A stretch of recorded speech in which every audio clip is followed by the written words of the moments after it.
So I typically like NEEWER, but they really drop the ball on these modifiers. They bow out a ridiculous amount. Now what happens when modifiers like this bow out is all of these squares are now facing outward.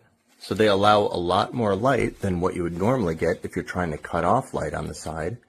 And then when this bows out, you see a lot of light leak is coming through here. So here's the edge of my softbox. I shouldn't be getting light directly off of this softbox. So what you actually have to end up doing is taking clips and tightening the grid to where it should properly be. And now it's bowing kind of towards the top, so you need to do another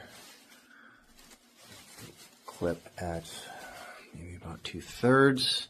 So now it looks completely wonky and janky for your client, but you wanted to save a couple of bucks for NEEWER, as I did.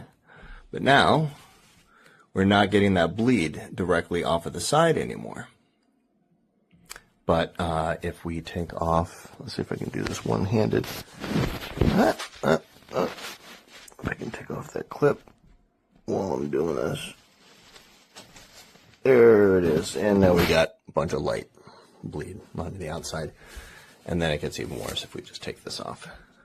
So, very saggy grid. Requires additional clipping if you want to get actual directional light control. Unfortunately. I'm going to go with aperture.